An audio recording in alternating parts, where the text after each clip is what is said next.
Hello les amis, c'est Mix 3D. Aujourd'hui, j'ai testé pour vous le String Art.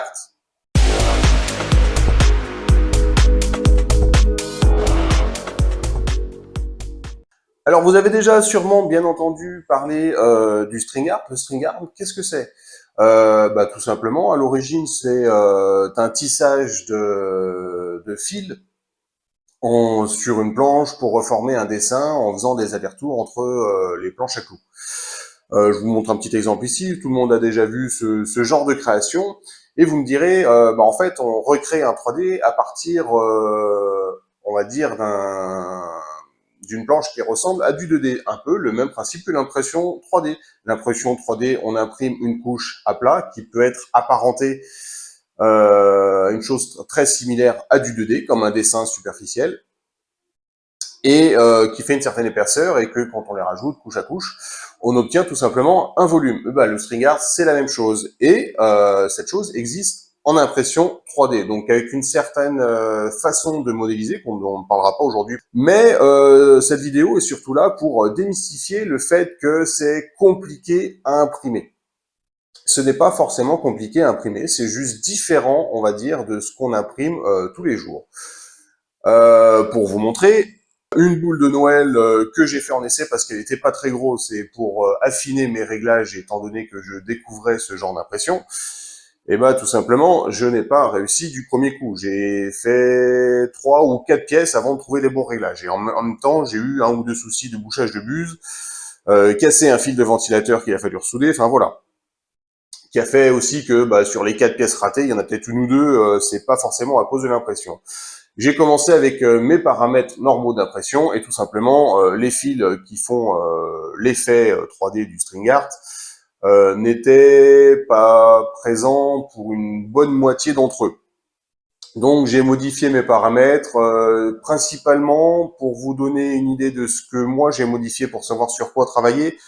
Le temps minimal de couche, ou la durée minimale de couche, que j'ai passé d'une vingtaine de secondes à 30 à 60 secondes.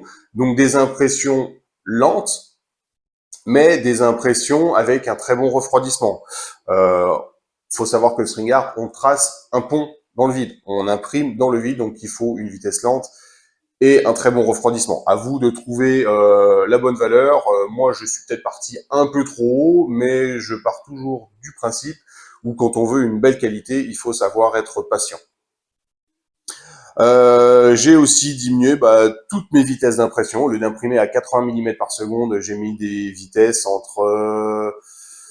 alors en vitesse minimale, j'ai mis 3 mm par seconde pour les surfaces où on a des temps de couche qui sont au minimum pour pouvoir descendre vraiment très doucement.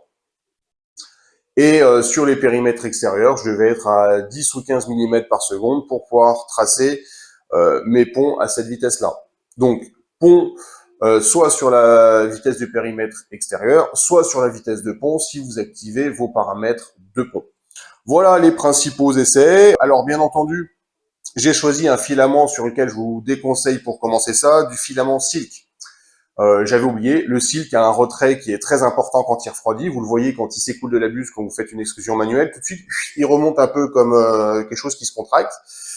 Tout simplement, quand on trace un pont, c'est beaucoup plus technique à imprimer. J'ai dû rajouter de la matière, donc utiliser la réinsertion ou le volume supplémentaire à l'amorçage, ou sur Prusa, c'est une distance supplémentaire à la reprise, si je ne dis pas de bêtises. J'ai ajouté 5 centièmes de millimètre pour combler des manques en début de ligne.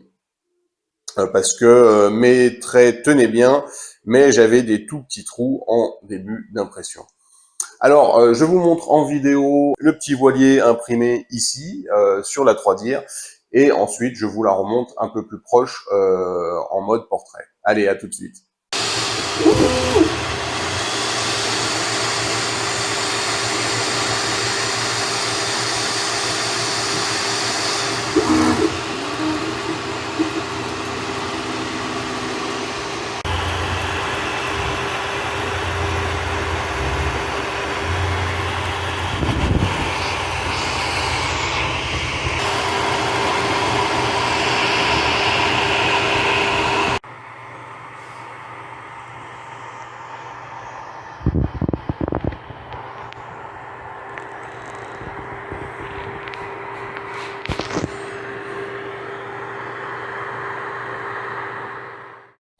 Alors, concernant les petits défauts visibles sur la boule de Noël, alors je vais essayer de faire au point la netteté. La caméra a du mal. Alors, ok. On peut voir, je sais pas si vous allez le voir facilement ou c'est que ça se voit le mieux. Ici, peut-être des tout petits défauts sur les débuts de ligne qui sont très très fins. Donc c'était avant que j'utilise le volume supplémentaire à l'amorçage ou la distance supplémentaire à la reprise, qui font que même certains filaments ont cassé. Donc vous voyez l'épaisseur du trait est beaucoup plus fin au début. Ouais, sur fond noir on voit mieux. Ici, au bout de mon doigt, on le voit bien, c'est très fin au début et beaucoup plus gros.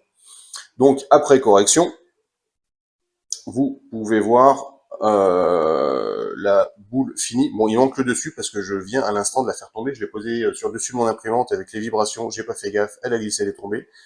Donc je n'ai plus la petite accroche au-dessus, mais je vais refaire un petit truc et le coller dessus pour ne pas la jeter. Donc oui, je viens de voir qu'elle a pris un petit jeton ici aussi. Mais bon, c'est moelleux, elle a cassé.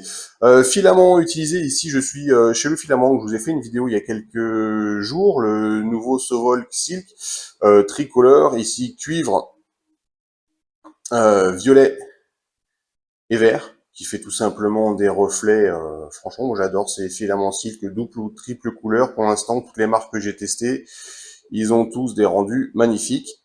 Voilà, donc ça c'était pour la boule, et maintenant, hop, le petit voilier. Donc les filaments utilisés, donc le même style de chez Sovol pour la partie supérieure, et pour la partie du bas, j'ai utilisé un filament que j'ai depuis un moment que je n'avais pas trouvé l'occasion de tester, un bronze de chez SOV B3D. Donc mis à part la couture que j'aurais dû placer sur l'arête, je n'avais pas vu, il faut que je regarde pourquoi elle s'est placée à cet endroit-là, parce que j'aurais pu avoir une coque parfaite comme ce côté-là. La jointure aurait été plus intéressante d'être sur la coque. Voilà, donc pour vous montrer les résultats que l'on peut obtenir sur du string art, des résultats que j'adore, je trouve ça juste magnifique, vraiment des très belles impressions et pas si technique que ça. Donc la chose est démystifiée, j'espère que vous allez vous amuser avec, que vous allez nous montrer vos impressions, vos trouvailles de STL, parce qu'on les connaît pas tous, il y en a tellement des milliards existants sur Internet, voire des créations par vous-même, parce que vous êtes un beau modélisateur, donc j'ai hâte de voir tout ça sur nos groupes. Allez, bonne journée à tous, salut!